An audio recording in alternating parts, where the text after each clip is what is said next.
छत्र पादुका दान विधि तथा महात्म्य।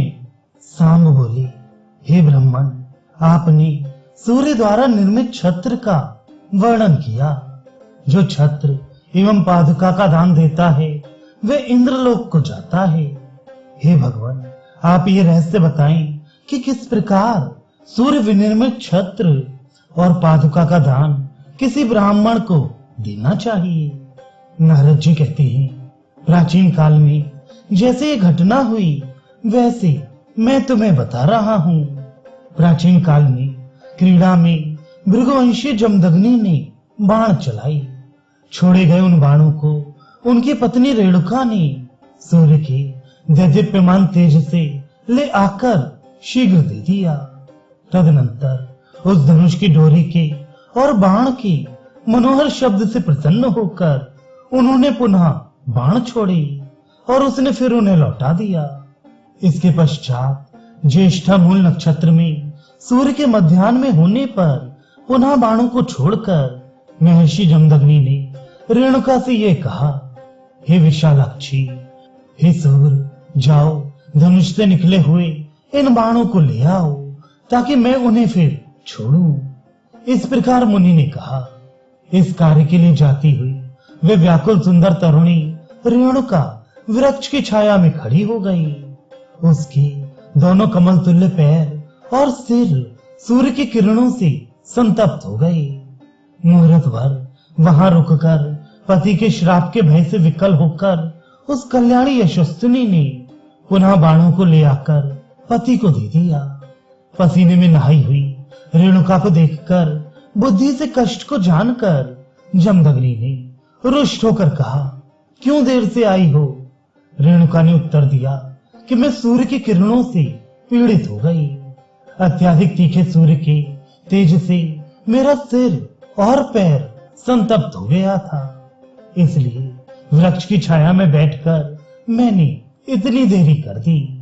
इस बात को सुनकर जमदग्नि ने क्रुद्ध होकर संतप्त करने वाले सूर्य को ललकारा। उन्होंने चढ़े हुए धनुष को तथा अनेक बाणों को लेकर उसी ओर मुंह किया जिस ओर सूर्य जाते थे। तब ब्राह्मण का रूप धारण करके सूर्य जमदग्नि के पास पहुंचकर बोले, आप क्रुद्ध क्यों हैं? सूर्य ने आपका क्या अपराध किया है? सूर्य तो संपूर्ण संसार में विद्यमान जल को किरणों के द्वारा ग्रहण करता है और जल ग्रहण करके वर्षा काल में बरसाता है। उससे अन्न पैदा होता है जो हे विप्र मनुष्यों के लिए सुखदायक है। वेद में ऐसा कहा और पढ़ा जाता है कि अन्न ही प्राण है। हे ब्राह्मण, इसलिए संसार के कल्याणार्थ रश्मियों से घिरा हुआ वे सूर्य सातों द्वीपों वाली पृथ्वी को जल की वर्षा से आप्लावित करता है। हे ब्राह्मण, उसी जल से औषधियां, लताएं, पत्र और पुष्प आदि उत्पन्न होते हैं और वर्षा से ही प्रायः सभी प्रकार के अन्न उत्पन्न होते हैं। उसी से जात कर्म, व्रत, उपनयन, गोदान आदि तथा समस्त वर्णों की समृद्धियां होती हैं। यज्ञ और दान कार्य होते हैं। बीज संचय आदि समुच्चय अन्न से अच्छी प्रकार चलते हैं। हे भार्गव, आप तो सब जानते ही हैं, संसार में जितने भी रमणीय कार्य हैं वे सब अन्न से ही होते हैं। हे विप्र, आप सब जानते हैं जो कुछ मैंने कहा है। इसलिए हे भृगुवंश श्रेष्ठ, मैं आपसे याचना करता हूँ, आपका सूर्य पर क्रोध व्यर्थ है। इस प्रकार महात्मा सूर्य के कहे जाने पर महातेजस्वी जमदग्नि ने उनका दास्य भाव स्वीकार कर लिया।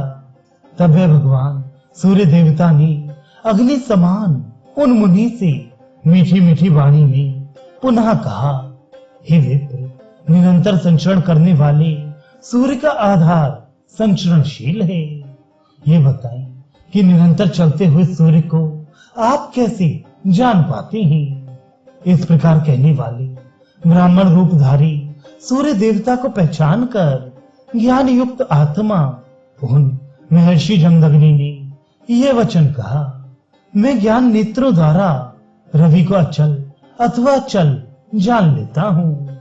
हे पाप रहित, अतः आज मैं दंड देकर अवश्य विनय का पाठ पढ़ाऊंगा।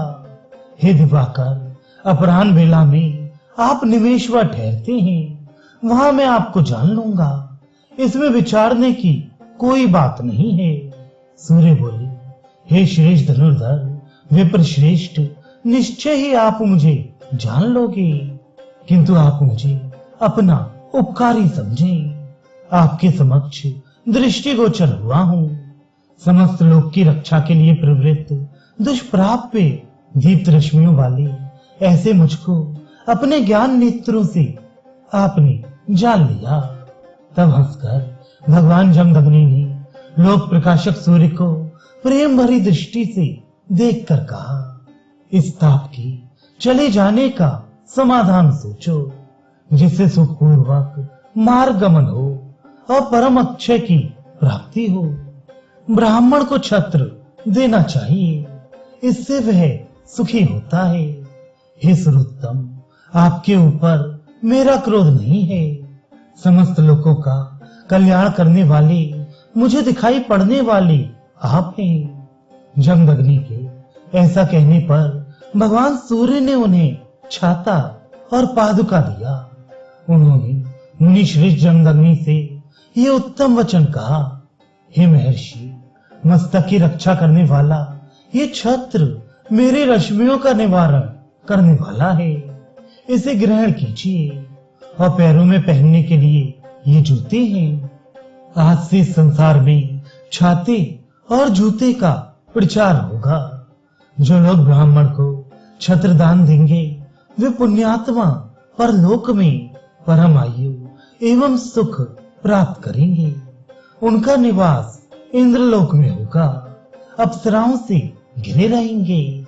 और जो चिकने तेल से उपलिप्त जूते दान देगा वह मनुष्य मरने के बाद गोलोक में निवास करेगा। इस प्रकार कहकर लोक पावन भगवान सूर्य उन महर्षि को शांत करके वहीं पर अंतर्ध्यान हो गए। हे अधुश्रेष्ठ साम, मैंने भी पुण्य बढ़ाने वाली छत्र और पादुका दान की वह कथा उनसे कही जैसे सूर्य ने कही थी।